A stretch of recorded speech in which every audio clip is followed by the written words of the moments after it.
Welcome বন্ধুরা, আর একটা নতুন ভিডিও আপনাদের স্বাগত। আজকে আবারও চলে এসেছি বেড়াতে শ্বশুর বাড়িতে, গ্রামের বাড়িতে। পিছনে দেখতে পাচ্ছেন কলা ঝাড়। কলা গাছগুলো এখন অত ভালো নেই, কলা গাছগুলো খারাপ খারাপ হয়ে গেছে। তো আপনাদের দেখাই, আমার সামনেই রয়েছে ধান ক্ষেত। তো ধান কিছু পেকে গেছে, দেখা চলছে ধান, সব ধানগুলো কাটা চলছে এখানে। ওই দেখুন দূরে সব কাটছে ধান। এবং এই দৃশ্যটা গ্রামে এলে আমার খুবই ভালো লাগে। তারপরে সবচেয়ে বড় কথা হলো এখানকার পরিবেশটা বেশ শান্ত, নিরিবিলি, খুব সুন্দর।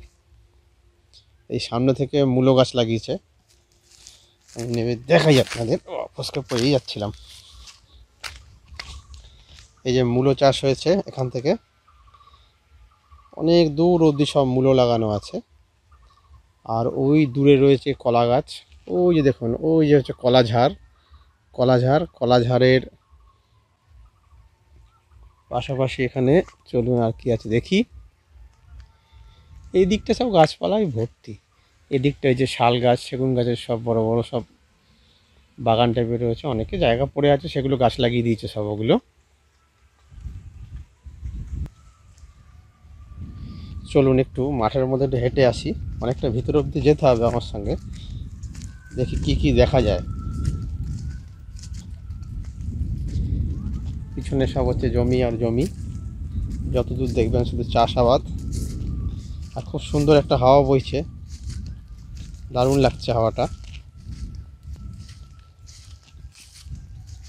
সব ধানের গোড়া এইগুলো, ধান কেটে নেওয়ার পরে।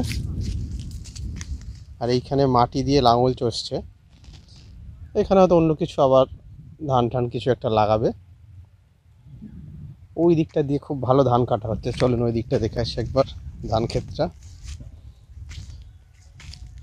এই যে একটা লাঙল রয়েছে, এটা দিয়ে এই পাশে যে জমিটা দেখালাম, এই যে এইটা দিয়ে এই এইখানে জমিটা চষা হচ্ছিল।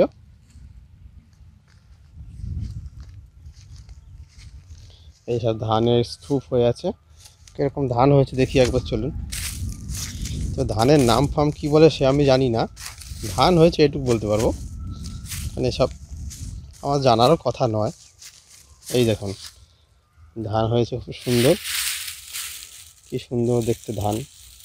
এরকম ধান আমরা শহরে তো দেখতে পাই না, সব গ্রামেই আসতে হবে দেখতে গেলে। কত ধান দেখুন। ঘর থেকে ধানগুলো আবার ঝাড়াই করে করে বার করবে সব।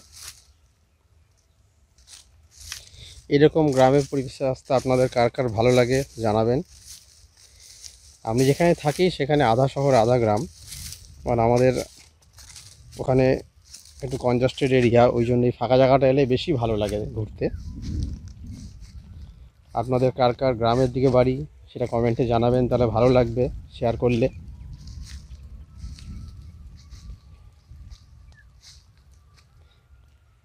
আরও দূরে দেখ, ওইখানে মনে হয় কী যেন তিল গাছ লাগিয়েছে, তিল হয়েছে। আর এইদিকে ধান তুলছে, আবার ধান তুলে সেইগুলো একটু রেস্ট নিচ্ছে ওরা, আবার এখন ধান তোলার পরে।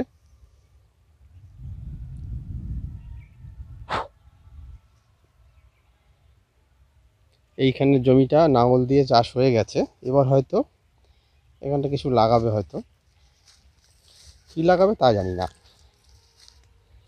যা লাগাবে লাগাবে। আমি এসছি দেখতে, দেখে থেকে যাই। আবার যখন কিছুদিন পরে আসবো তো এইসব জমিতে সব ফসল হয়ে গেছে। এইসব ধান জমি মাঝে মাঝে বিভিন্ন শাক পাতা হয়, বেতো শাক থেকে শুরু করে অন্যান্য শাক পাতা হয়, সেগুলো বেশ খুব ভালো লাগে। এই দেখুন, এটা মূলো ক্ষেত, এই মূলো ক্ষেত এসেছি। এই যে মূলো, এই যে মূলো না সর্ষে কি জানি, সামনে আবার শীত আসছে, সর্ষেও হতে পারে, আমি হয়তো ভুল বলছি। দেখি, না এগুলো সর্ষে গাছ, বুঝলেন, আমি ভুল বলছিলাম, তোমরা চিনি না, কী করবো, না চিনলে যেটা হয়। ওই যে দূর অব্দি দেখা যাচ্ছে সব সর্ষে লাগিয়েছে। এখন তো শীতকাল আসবে আসবে করছে, তাই সর্ষে লাগানো আছে। যিনি লাগিয়েছেন তিনি দূরে দাঁড়িয়ে দাঁড়িয়ে দেখছেন সর্ষে। আর এই দিকে কিছু ধান দেখা যাচ্ছে, ওই দূরে দেখুন, ওই যে দূরে দেখা যাচ্ছে, ওগুলো এখনও পাকেনি, একটু সবুজ সবুজ ভাব। ওগুলো পাকলে তখন আবার ওইগুলোকে তোলা শুরু হবে। তো এর পরিবেশটা খুব সুন্দর লাগে আমার, নির্মল পরিবেশ একদম। চারিদিকটা দেখুন একবার, দারুণ লাগবে। আকাশটাও কিন্তু খুব পরিষ্কার, দেখুন কিরম লাগছে। এরকম গ্রামের পরিবেশে ঘুরতে আসলে আসবেন নাকি? তাহলে আসবেন, ঘুরে যাবেন একবার। কী করে আসবেন সে ঠিকানাটা আমাকে যদি কমেন্টে লেখেন তাহলে আমি দিয়ে দেবো, না হলে বলা যাবে না। ওই দূরে আবার শ্মশানকালীর মন্দির আছে, এখান থেকে হয়তো দেখতে পাবেন কি জানি না। এই যে দেখতে পাচ্ছেন, এই যে ছবিটা করে ভালো আসছে না, জাস্ট আপনার দেখানোর চেষ্টা করছি। এই যে মন্দিরের চূড়াটা দেখা যাচ্ছে, এটা হচ্ছে শ্মশানকালী মন্দির। আমাকে আবার একজন জিজ্ঞেস করছে জামাই কটা বাজে, বলে দিই আমি 11:30 বাজে দেখতে দেখতে। টাইম জিজ্ঞেস করলো, টাইমটা একটু বলে দিলাম। আর ওই দিকে দূরে আবার ধান ঝাড়াই হচ্ছে একটা মেশিনে। এখান থেকে আমার ক্যামেরায় অত ক্ষমতা নেই আপনাদের দেখানোর, দেখছি আমি জুম করছি, হ্যাঁ জুম করে আপনারা দেখানোর চেষ্টা করছি। মেশিন দিয়ে ধান ঝাড়া হচ্ছে ওই দূরে, কতটা দূরে দেখাই, আর জুম হচ্ছে না। এই দেখুন, খুব ছবিটা খুবই খারাপ। এই মেশিনটা করে হচ্ছে ধান ঝাড়াই চলছে, এই যে মেশিনটা এইটা করে ধান ঝাড়াই চলছে। অত দূর অবধি আমার ক্যামেরাটা আনতে পারে না, মোবাইল ক্যামেরা। যেটুকু এলো তাই দিয়ে দেখালাম আপনাদের। কেমন লাগলো গ্রামের পরিবেশটা জানাবেন। আমার তো খুবই ভালো লাগে এখানে যখনই আসি।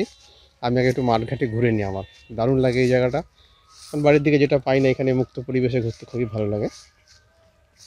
তাহলে আবার অন্য কোনো ভিডিও দেখা হবে। মাঠটুকুই দেখালাম, ছোট্ট একটা ভিডিও শেয়ার করলাম আপনাদের সঙ্গে।